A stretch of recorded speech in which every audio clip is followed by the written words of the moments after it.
Hello friends, food corner চ্যানেলে আপনাদের সবাইকে স্বাগত।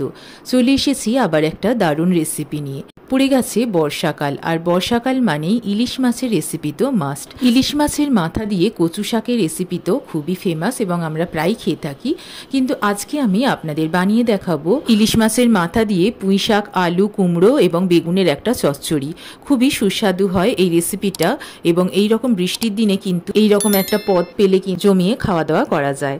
তাহলে আসুন বন্ধুরা, দেখে নেওয়া যাক আজকের এই রেসিপিটা আমি কিভাবে বানালাম। আজকের রেসিপিটা বানানোর জন্য আমি প্রথমে এখানে নিয়ে নিয়েছি ইলিশ মাছের মাথা। দুটো মাথা নিয়েছি। মাথাগুলো খুব ভালো করে পরিষ্কার করে ধুয়ে নুন এবং হলুদ দিয়ে দেব। নুন হলুদগুলো খুব ভালো করে ইলিশ মাছের মাথায় মাখিয়ে নেব। এইভাবে 10 মিনিটের জন্য আমি সাইডে রেখে দেব। এখানে নিয়ে নিয়েছি পুঁই শাক। দেখুন, পুঁই শাকগুলো ভীষণই ফ্রেশ পুঁই শাক পেয়েছি। পাতাগুলো খুব ভালো করে জলে ধুয়ে নেব, নুন জল দিয়ে ভিজিয়ে রাখবো কিছুক্ষণের জন্য।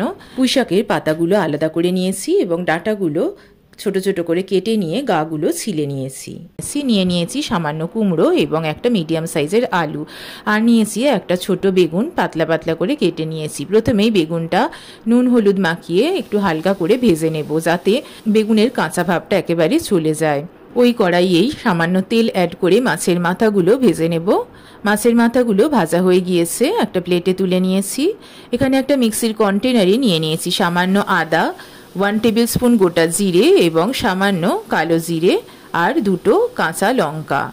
একটা পেস্ট বানিয়ে নেব।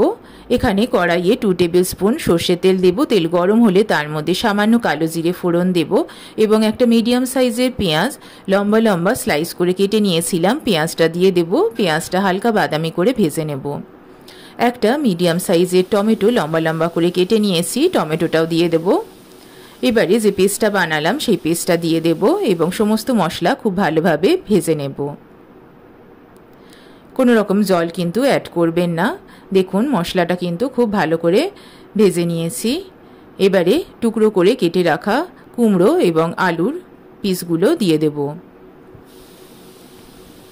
এবারে মশলার সাথে আলু এবং কুমড়ো খুব ভালো করে মিক্স করে নেব। আলু এবং কুমড়ো আলাদা করে আগে ভাজার দরকার নেই, একই সাথে ভেজে নিলেই হবে।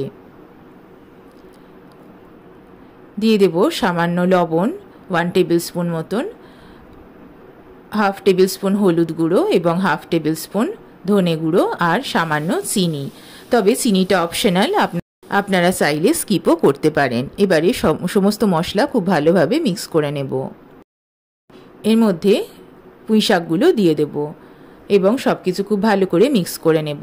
এই সময় কোনো অ্যাডিশনাল জল কিন্তু আপনারা অ্যাড করবেন না, শাক থেকে কিন্তু অলরেডি জল বেরোবে। কড়াইয়ের ঢাকনাটা চাপা দিয়ে দিলাম এবং 5 থেকে 7 মিনিট এইভাবে কুক করব। 5-7 মিনিট হয়ে গিয়েছে, কড়াইয়ের ঢাকনাটা খুলে নিলাম। দেখুন, শাক কিন্তু অনেকটা নরম হয়ে গিয়েছে এবং শাক থেকে অলরেডি জল বেরিয়ে গেছে। একটু ভালোভাবে নাড়াচাড়া করে আবার কড়াইয়ের ঢাকনাটা চাপা দিয়ে দেবো এবং 20-25 মিনিট মতো রান্না করে নেব। দেখুন, 20-25 মিনিট হয়ে গিয়েছে। খুব ভালোভাবে কিন্তু শাক সেদ্ধ হয়ে গিয়েছে এবং কুমড়ো আলুও খুব ভালোভাবে সেদ্ধ হয়ে গিয়েছে। এর মধ্যে ভেজে রাখা বেগুনগুলো দিয়ে দেব এবং মাছের মাথাটাও দিয়ে দেব।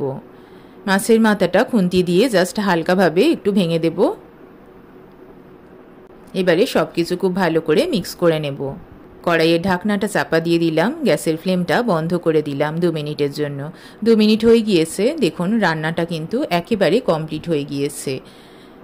এবারে একটা সার্ভিং বোলের মধ্যে ঢেলে নেব। রেডি হয়ে গেল আজকের আমার রেসিপি, ইলিশ মাছের মাথা দিয়ে পুঁই শাকের একটা চচ্চড়ি।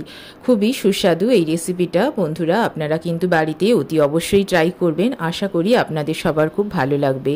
আর আজকের আমার ভিডিওটা ভালো লাগলে ফুড কর্নার চ্যানেলকে লাইক, কমেন্ট এবং সাবস্ক্রাইব করতে ভুলবেন না। আর যারা যারা নতুন ভিউয়ার তাদের উদ্দেশ্যে বলছি, আমার চ্যানেলটিকে প্লিজ সাবস্ক্রাইব করে নিন, তাতে যে কোনো ভিডিও এলে সবার আগে নোটিফিকেশন কিন্তু আপনারা পেয়ে যাবেন। আজ তাহলে আসি, চলে আসবো আবার একটা নতুন রেসিপি নিয়ে। ভালো থাকবেন, সুস্থ থাকবেন। ধন্যবাদ।